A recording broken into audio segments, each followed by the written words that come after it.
Hello everyone, welcome to Isha's academy.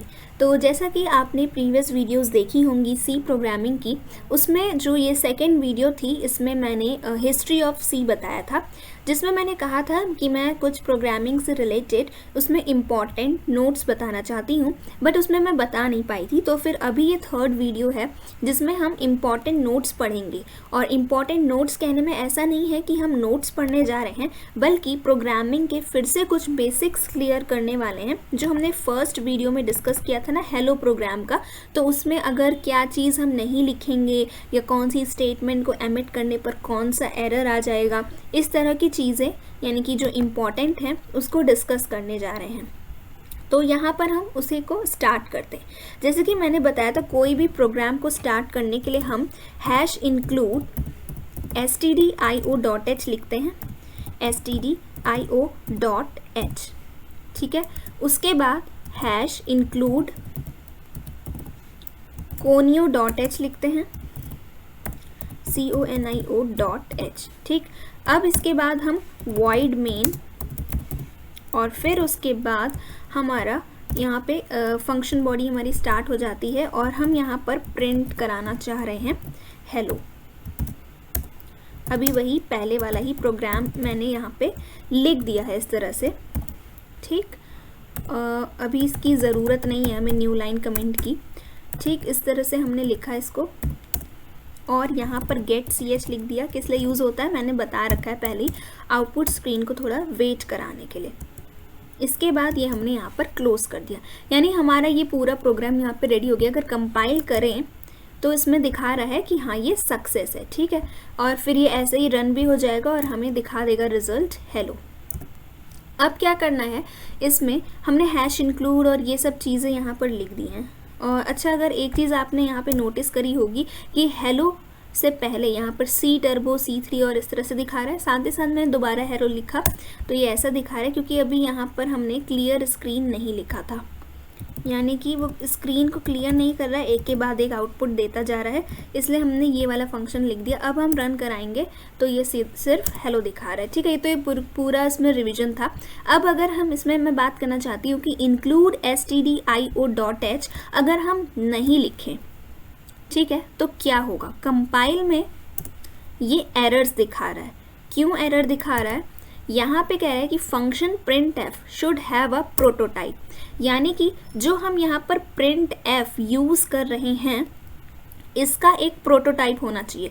Prototype कहने का मतलब है कि ये फंक्शन कहीं ना कहीं जो हम stdio.h लिखते हैं यानी स्टैंडर्ड इनपुट आउटपुट, ये हेडर फाइल में कहीं ना कहीं लाइब्रेरी फंक्शन यहाँ पर स्टोर है ना, स्टोर है, तो वहीं से हम यूज़ कर सकते हैं। जैसे कि फॉर एग्जांपल अगर हमें एक बुक लेनी है और वो बुक लाइब्रेरी में स्टोर है, तो जब तक लाइब्रेरी खुलेगी नहीं तब तक हम वो बुक नहीं ले पाएंगे, अगर वो उसी लाइब्रेरी में अवेलेबल है तो, ठीक है। तो उसी तरह से include stdio.h अगर हमने नहीं लिखा है तो हम तब तक हम ये printf और ये बाकी प्रोग्राम को यूज़ नहीं कर पा रहे हैं, इसलिए यहाँ पर #include लिखना बहुत ज़्यादा ज़रूरी है। तो यहाँ पर #include stdio.h लिख देंगे हम, stdio.h, इस तरह से। अब अगर हम बात करें यहाँ पर, अगर include conio.h वाली स्टेटमेंट हम नहीं लिखते हैं तो यहाँ पर कंपाइल करने पर फिर एरर आएगा। पर इस बार आप एरर का अंदाज़ा लगा सकते हैं कि क्या आएगा। हम #include conio.h क्यों यूज़ कर रहे थे, क्योंकि हमने यहाँ पर क्लियर स्क्रीन और गेट ch यूज़ किया है। तो आप देख सकते हैं कि यहाँ पर क्लियर स्क्रीन के लिए भी प्रोटोटाइप नहीं है और गेट ch के लिए भी प्रोटोटाइप नहीं है। तो they should have a prototype, उनका प्रोटोटाइप होना चाहिए कह रहा है। तो जब होना चाहिए तो इसीलिए हमने यहाँ पर #include conio.h लिखा था। तो यानी कि अब हमको समझ में आ गया है यहाँ पर कि क्यों लिखना ये ज़रूरी है, ठीक है। साथ ही साथ इस तरह से हमारा प्रोग्राम अब जब कंपाइल होगा तो ये कोई एरर नहीं दिखाएगा और साथ ही साथ ये रन भी हो जाएगा, ठीक है। तो ये तो पहला इम्पॉर्टेंट पॉइंट था।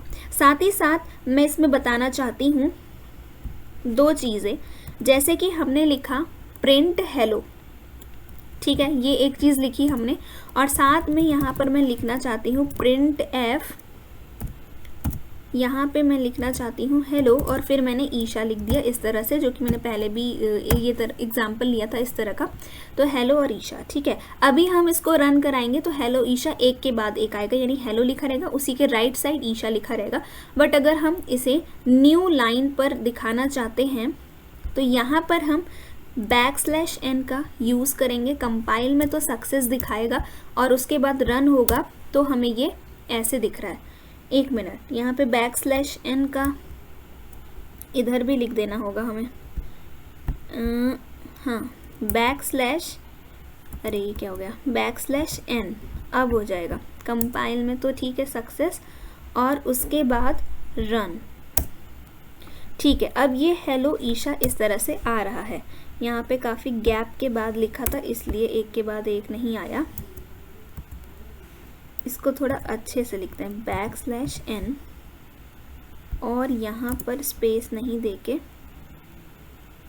डायरेक्ट लिखें तो कैसे आता है, रन।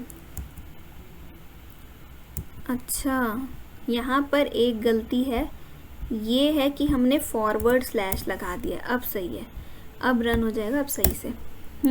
तो हेलो ईशा इस तरह से लिख के आ रहा है। तो मैं ये बताना चाहती हूँ कि जैसे कि हमने printf एक बार हेलो और printf ईशा लिखा है, इसी तरह से अगर हम 2 बार आर्ग्यूमेंट पास नहीं करना चाहते हैं तो एक ही में भी हम लिख सकते हैं। तो आइए देखते हैं कि वो कैसे लिख सकते हैं। पहले हमने इसको इस तरह से लिख दिया, उसके बाद हम लगाएंगे यहाँ पर \n जो लिखा है इसको हम इस तरह से लिख देंगे। जैसे हेलो लिखा, हेलो के बाद हम लिखना चाह रहे हैं \n, / नहीं लगाना है वरना वो वैसे ही एज इट इज़ प्रिंट हो जाएगा। तो \n लगा दिया, इसके बाद ईशा लिखते हैं और फिर इसके बाद ये क्लोज कर देते हैं। आर्ग्यूमेंट पास हो गया है, यानी कि हेलो लिखेंगे और उसके बाद नेक्स्ट लाइन में ईशा आएगा।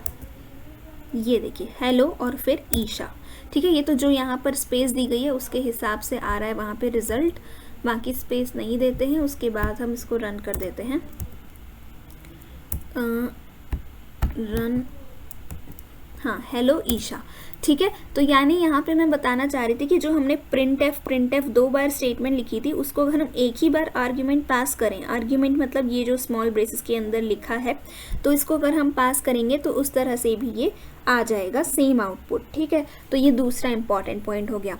तीसरा इंपॉर्टेंट पॉइंट ये है कि ये C programming language case sensitive होती है, ठीक है, केस सेंसिटिव होती है। तो केस सेंसिटिव लैंग्वेज का मतलब ये है कि यहाँ पर जो भी हम लिखेंगे इस तरह से print and print and print, ये इन सब का अलग अलग मतलब है। यहाँ पर ये जो स्मॉल प्रिंट लिखा होगा ये तो हमारे पास एक कीवर्ड है, यहाँ पे प्रिंट फंक्शन है ना, प्रिंट फंक्शन है यहाँ पर। लेकिन जो यहाँ पर इस तरह से लिखा है और यहाँ पर इस तरह से लिखा है ये फंक्शन नहीं माना जाएगा, क्योंकि ये सी प्रोग्रामिंग लैंग्वेज एक केस सेंसिटिव लैंग्वेज है। तो अब अगर हम इसको चेक करें यहाँ पर printf का P कैपिटल लिख के,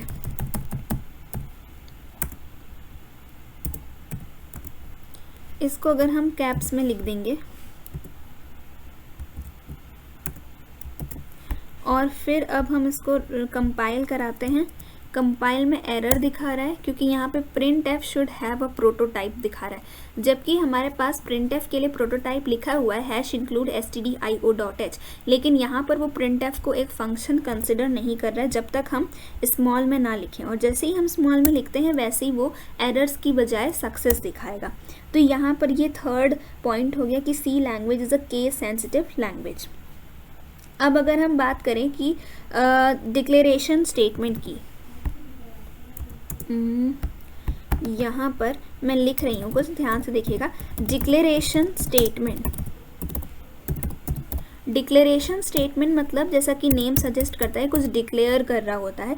तो डिक्लेयर जैसे कि हम यहाँ पर a = 10 या 18 इस तरह से हमने लिख दिया है, ठीक है। उसी तरह से यहाँ पर हमने b = 5 लिख दिया है। तो यानी कि हम a को, यहाँ तो मैंने असाइन कर दी है वैल्यू, a को 18 b को 5, लेकिन असली में ये a और b है क्या, यानी कि a और b यहाँ पर इंटीजर हैं, तो हमें इंट a कॉमा b लिखना ज़रूरी हो जाएगा, क्योंकि इंट यहाँ पर एक कीवर्ड है, इसलिए इस तरह से ये वाइट में आ गया है। ऐसी वॉइड भी एक कीवर्ड है, तो जो कीवर्ड होते हैं तो प्रोग्रामिंग में इसकी पहचान होती है कि वाइट कलर से डिस्प्ले होते हैं। साथ ही साथ जब हम इंट a कॉमा b लिखेंगे तो यानी कि a और b को इंटीजर वैल्यू असाइन हो जाएगी, उसके बाद ही हम a = 18 और b = 5 को यूज़ कर पाएंगे।